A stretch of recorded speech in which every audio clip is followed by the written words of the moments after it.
If we repeat an experiment over and over and record the average of the outcomes that we've seen so far, we've learned that the expected value of that average is the same as the expected value of our original experiment, and the variance of that average is much lower than the variance of our original experiment. So we have an expected value and a variance. Now you might wonder, can we say more about this average random variable that we've defined?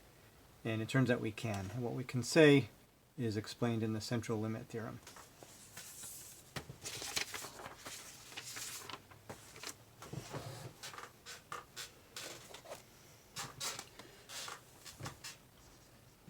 So let's let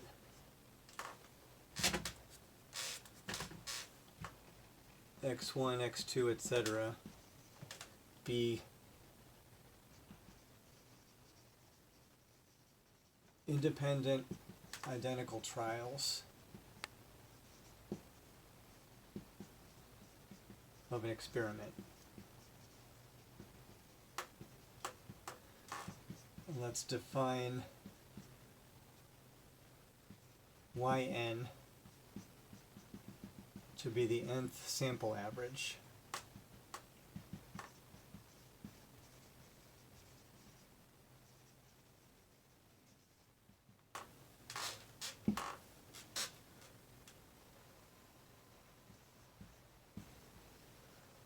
So we know that the expected value of yn is just the expected value of x. Let's say these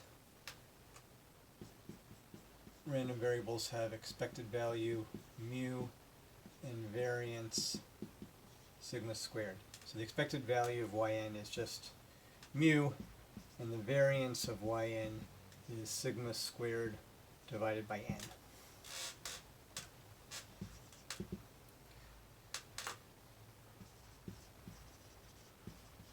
So if we ever have a random variable, we know the expected value and the variance, we can use Markov's inequality, Chebyshev's inequality,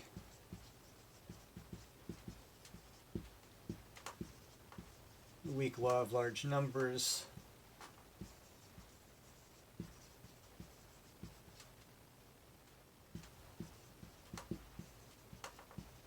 but the question is, can we say more about the distribution of yn?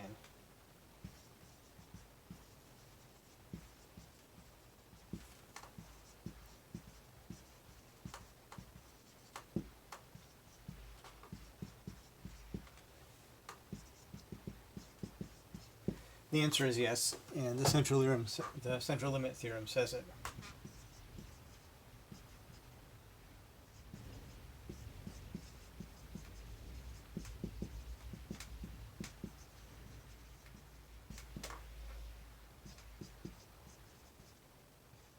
So yn, as defined above, is approximately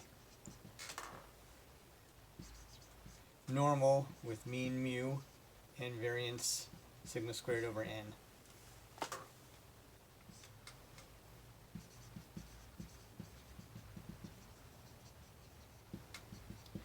And the approximation becomes equality in the limit as n goes to infinity.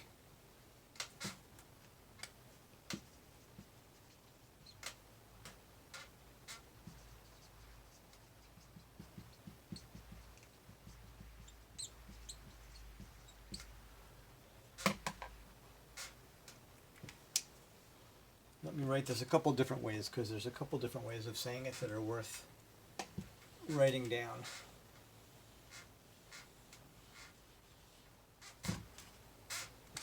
So we have, what I just said is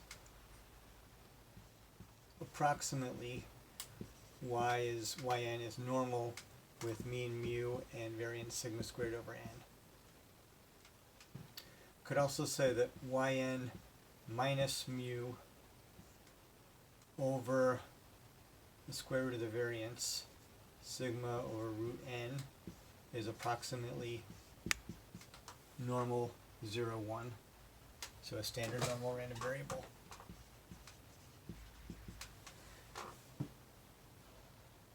And then if we multiply this fraction by n over n, we're not changing the fraction.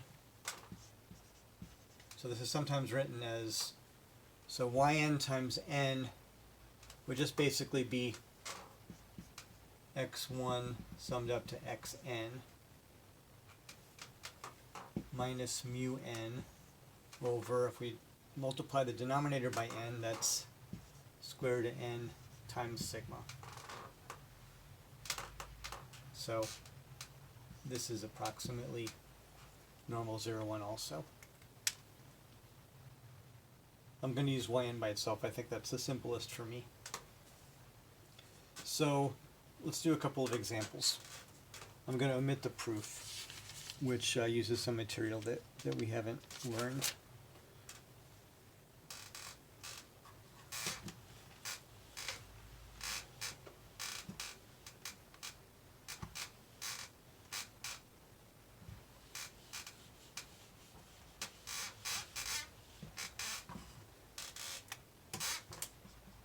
So for example, let's say we roll a pair of 6-sided dice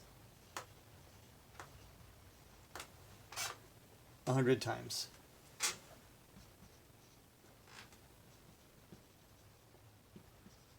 And let's let y be the average of all 100.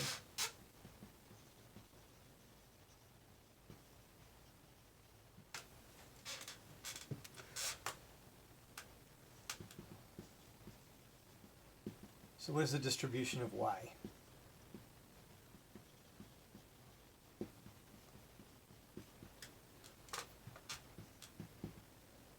Well, we know that y is distributed approximately, I should say, what is the approximate distribution?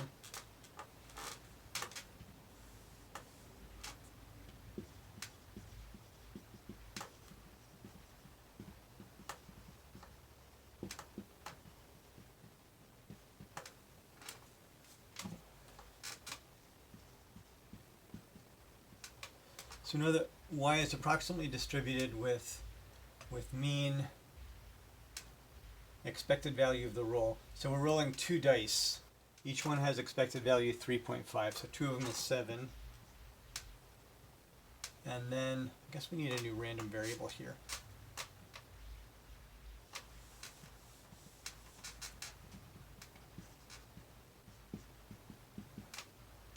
Let xi be the outcome of the ith roll.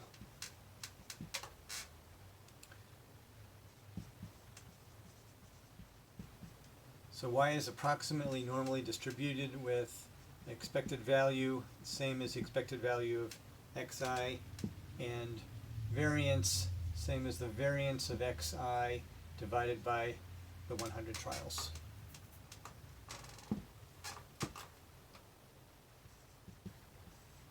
Let's let w be result of rolling 1 die. Then expected value of xi is the expected value of w plus expected value of w, because we have the 2 dice, which is 2 times 3.5, which is 7.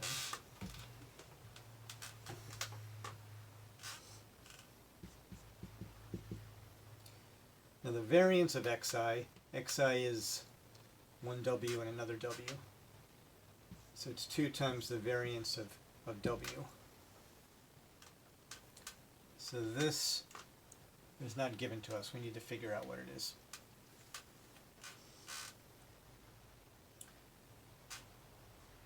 So this is 2 times the variance of w is expected value of w squared minus expected value of w, the quantity squared.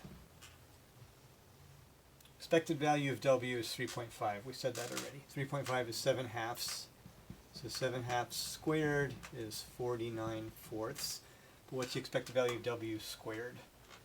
Expected value of w squared is 1/6 of 1 squared plus 2 squared plus 3 squared all the way up to 6 squared. So 1 plus 4 plus 3 squared plus 6 plus 4 squared plus 5 squared plus 6 squared, which which is 1/6 of 10, and 20 is 30, and 25 is 55. 85 plus 6 is 91. So 91/6.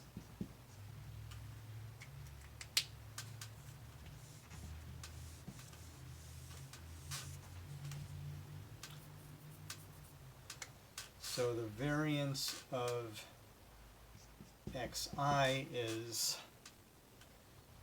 2 times 91/6 minus 49/4, which is 91/3 minus 49/2.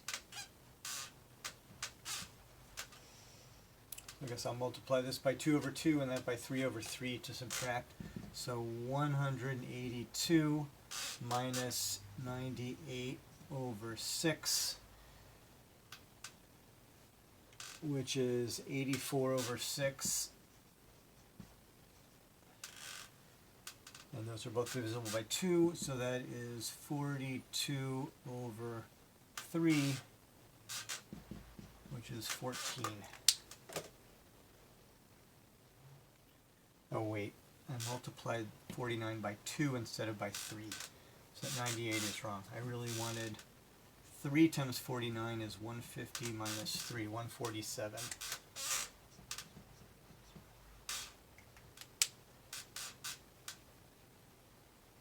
Alright, so this is wrong here. 182 minus 142 would be 40, but that's 5 bigger, so 35. 35 over 6, and I don't think that simplifies any.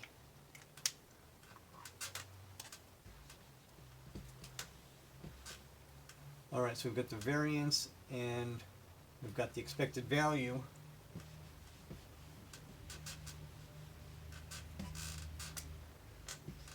So y is approximately normally distributed with mean 7 and variance 35 over 6 times 100, because we have to divide by the n. 35 is divisible by 5, and so is 100. So that's 7 over 6 times 20, 7 over 120.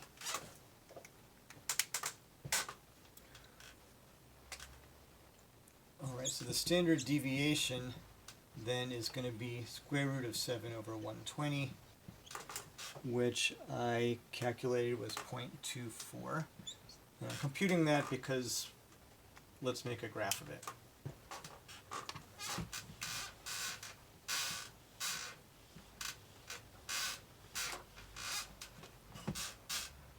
Alright, so the mean is 7.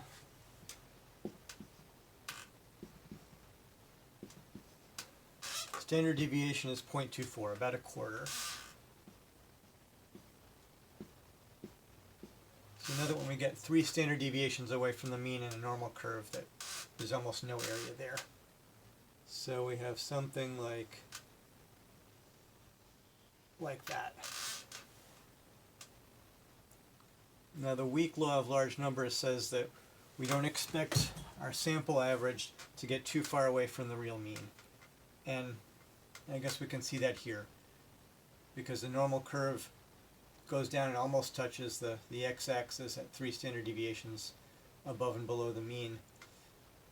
This difference here is about 3/4, and this difference is about 3/4. So the probability that the sample mean is going to differ from this real mean of 7 by more than 3/4 is very small. Let's do another example with a different random variable. Let's say a Poisson random variable.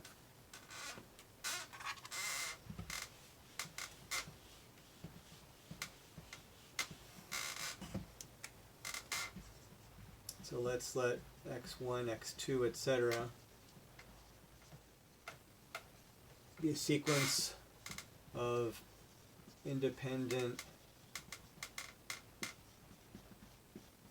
Poisson random variables with parameter 4.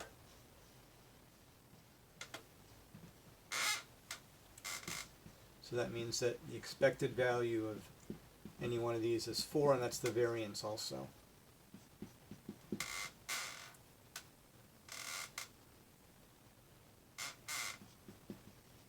So let's find the distribution of y200. So we perform 200 Poisson trials and take the average.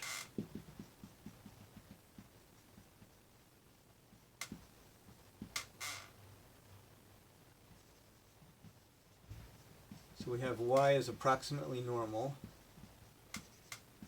with mean 4, and the variance is 4 divided by 200, which I guess is 1/50th.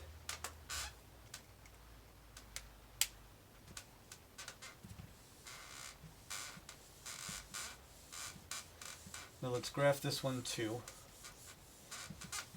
To put in the standard deviations, we better take the square root of 1/50th.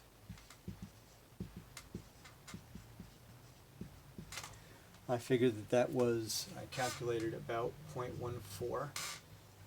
So we have 4 here, 5, 3. Standard deviations are, it's about 0.15. 3 of them would be 0.45. So 4.45 is a little bit less than half.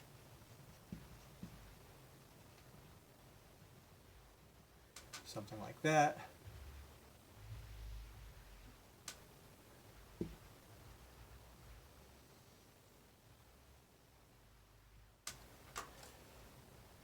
So this is our probability density function for y approximately. And as the weak law of large numbers says, we don't expect the sample mean y200 to be too far away from the expected value 4 of each of these trials. So we can see it goes less than 1/2 above and less than 1/2 below. So that makes sense and is consistent with the weak law of large numbers. The end.